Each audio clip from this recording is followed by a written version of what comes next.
Good morning friend. आज हम बात करेंगे नंबर सिस्टम के बारे में कि किस प्रकार की संख्याओं को क्या नाम दिया जाता है।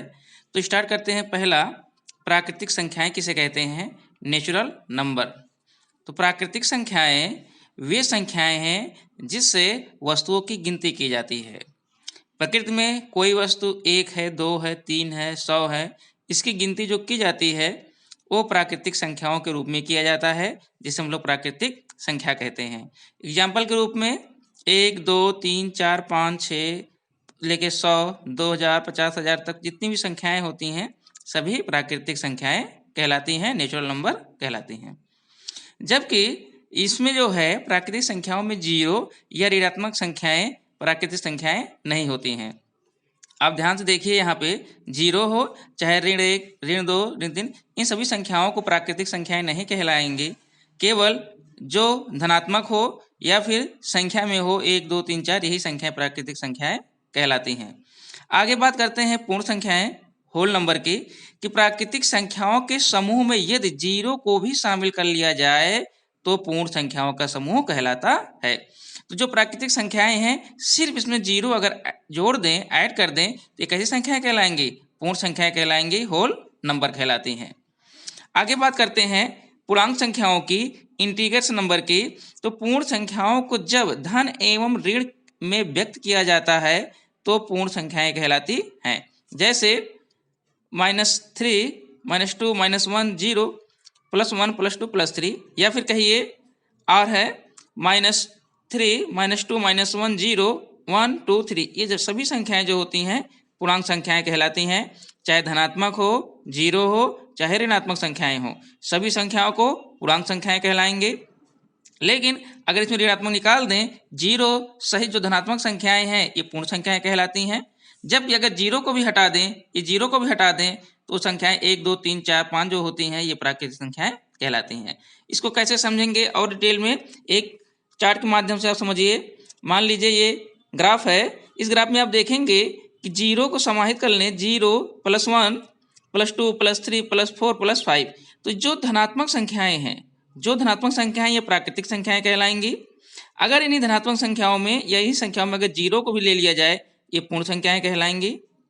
जबकि ऋणात्मक सहित, धनात्मक सहित और जीरो सबको मिला लिया जाए तो ये पूरा पूर्णांक संख्याएं कहलाएंगी।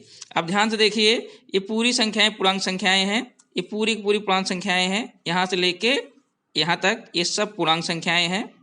अगर इसमें ऋणात्मक निकाल दें, केवल जीरो को लें, 0, 1, 2, 3, 4, 5 तक लें, ये पूर्ण संख्याएं कहलाएंगी। जबकि केवल धनात्मक जो संख्या होगी 1, 2, 3, 4, 5, यही प्राकृतिक संख्या कहलाती है। यही सिर्फ प्राकृतिक संख्या कहलाती है। अगर इसी प्राकृतिक संख्या में जीरो को जो समाहित कर लेंगे पूर्ण संख्या बन जाएगी। अगर इसी में माइनस को भी ले लेंगे तो ये पूर्णांक संख्याएं कहलाती हैं। आगे बात करते हैं कि सम संख्या किसे कहते हैं, इवन नंबर किसे कहा जाता है। वे संख्याएं जो 2 से पूर्णतः विभाजित हो जाती हैं सम संख्याएं कहलाती हैं। अर्थात 2 से भाग देने पर वह संख्या पूरी तरीके से विभाजित हो जाती है, कोई शेषफल नहीं बचता है। तो ये इस प्रकार की संख्याओं को सम संख्या कहते हैं, इवन नंबर कहते हैं। जैसे 2, 4, 6, 8, 10, 12।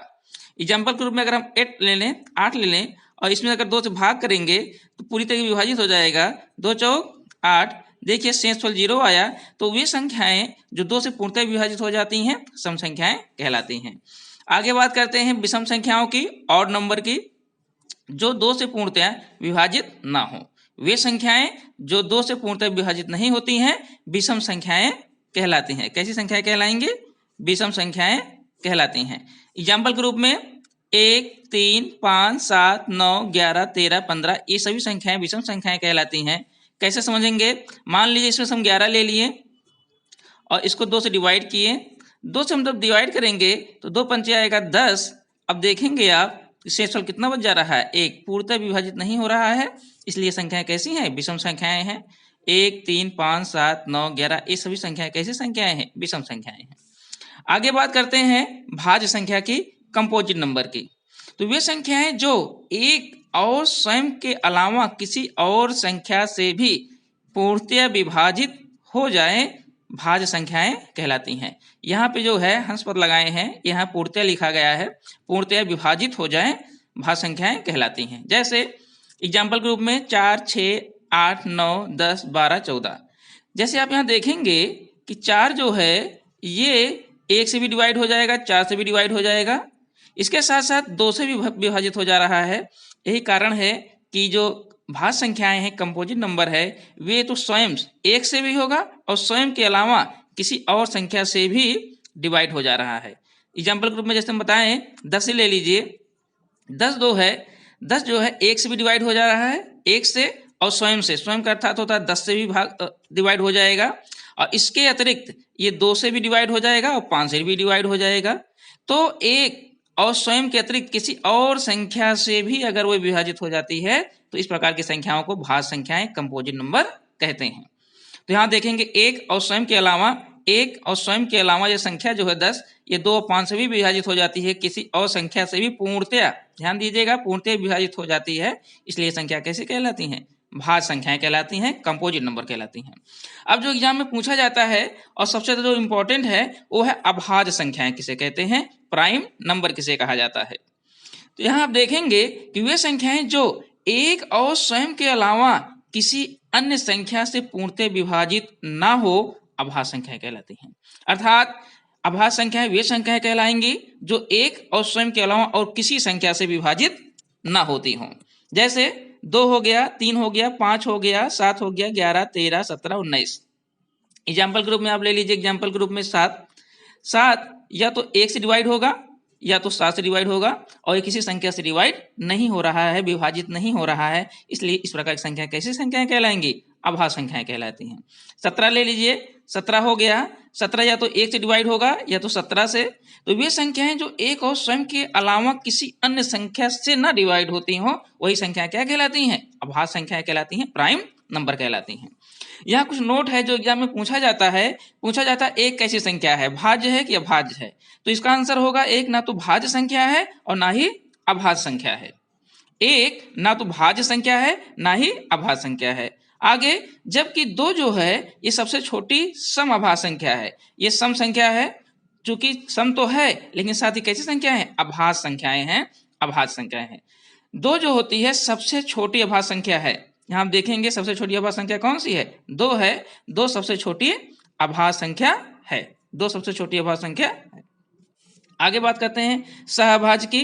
तो सहअभाज्य का मतलब होता है कि वे 2 संख्याएं जो केवल 1 से कटे सहअभाज्य संख्याएं कहलाती हैं। जैसे 2 और 3 हो गया, 2 और 3 हो गया, जो 2 और 3 हो गया, ये सिर्फ और सिर्फ 2 का गुणनखंड होगा 1, 2, 3 का गुणनखंड होगा 1 और 3, ये सिर्फ और सिर्फ 1 से कटती हैं, यही कहलाती हैं सहअभाज्य संख्याएं, को प्राइम नंबर। या फिर आप कह सकते हैं जिनका महत्तम समापवर्तक 1 होता हो, जिनका महत्तम समापवर्तक 1 होता हो, वे संख्याएं कैसी संख्याएं कहलाएंगी? सहअभाज्य संख्याएं कहलाती हैं, को प्राइम नंबर कहलाती हैं। तो वे 2 संख्याएं, ये संख्याओं समूह के जोड़े में रहेंगे, हमेशा जोड़े में रहेंगे। और केवल यह 4 और 7 हो गया, तो 4 जो है 1, 2, 4 से कटेगा, जबकि 7 किससे कटेगा? 1 और 7 से कटेगा। तो आप देखेंगे दोनों संख्याएं जो है सिर्फ और सिर्फ 1 से कट रही हैं। तो ऐसी संख्याएं जो सिर्फ और सिर्फ 1 से कटे, वे संख्याएं सहअभाज्य संख्याएं, को प्राइम नंबर कहलाती हैं। या फिर आप कह सकते हैं कि वे संख्याएं जो जिनका महत्तम समापवर्तक 1 होता हो, जिनका महत्तम समापवर्तक 1 होता हो मासा, वे संख्याएं सहअभाज्य संख्याएं कहलाती हैं। जैसे एग्जाम्पल के रूप में हमने दिखाया, 2 ले लिए जिनका 1 और 2 से डिवाइड होगा, 3 ले लिए 1 और 3 से डिवाइड होगा। तो आप देखेंगे कि दोनों संख्याएं सिर्फ और सिर्फ 1 से कट रही हैं, तो ये सभी संख्याएं जो सिर्फ और सिर्फ 1 से कटें सहअभाज्य संख्याएं कहलाती हैं। आगे बात करते हैं रेशनल नंबर की, परिमेय संख्याएं की।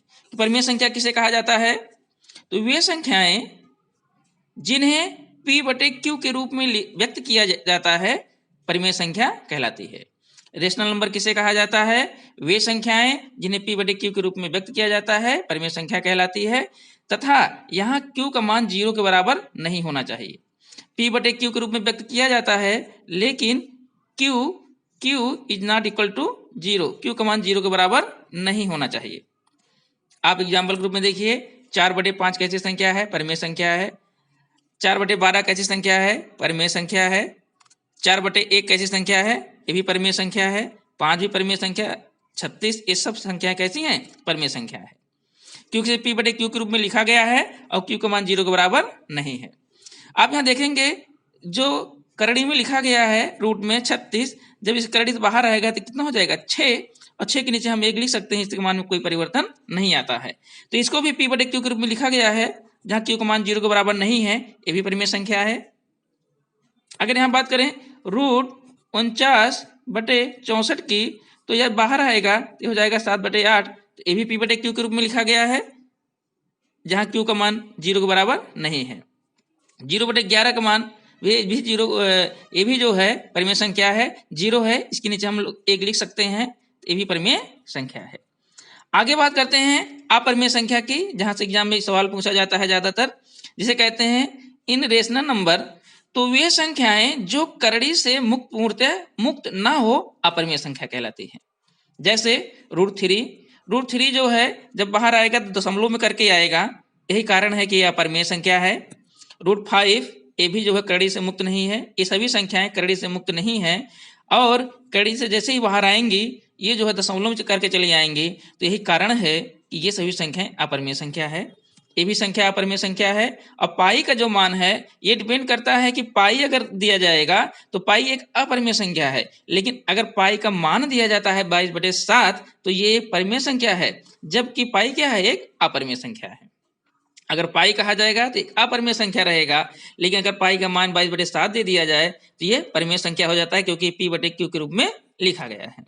जबकि जो अपरिमेय संख्याएं होती हैं ये करड़ी से मुक्त नहीं होती हैं, करड़ी से पूर्णतः मुक्त नहीं होती हैं। तो रूट 3 हो गया, ये भी मुक्त नहीं है। रूट 5 है, ये भी मुक्त नहीं है। यहाँ देखेंगे रूट 5 ये करड़ी से मुक्त नहीं है, लेकिन रूट 4 है ये करड़ी से मुक्त है, यहाँ 2 हो जाता है, तो ये परिमेय है, जबकि ये क्या है?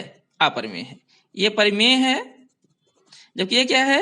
अपरिमेय है। ध्यान दीजिएगा, रूट जो है रूट 16 ये मुक्त हो जा रहा है तो ये परिमेय हो गया, जबकि रूट 17 ये मुक्त नहीं हो पा रहा है, इससे इसका वर्ग नहीं आ रहा है, इसलिए ये अपरिमेय हो गया। तो इस प्रकार आप देखेंगे कि परिमेय तथा अपरिमेय संख्या किसे कहा जाता है, और ये सब संख्याएं हैं परिमेय अपरिमेय, ये अक्सर एग्जाम में पूछा जाता है। आप इसको इस तरीके से करेंगे। आज के लिए बस इतना ही, धन्यवाद।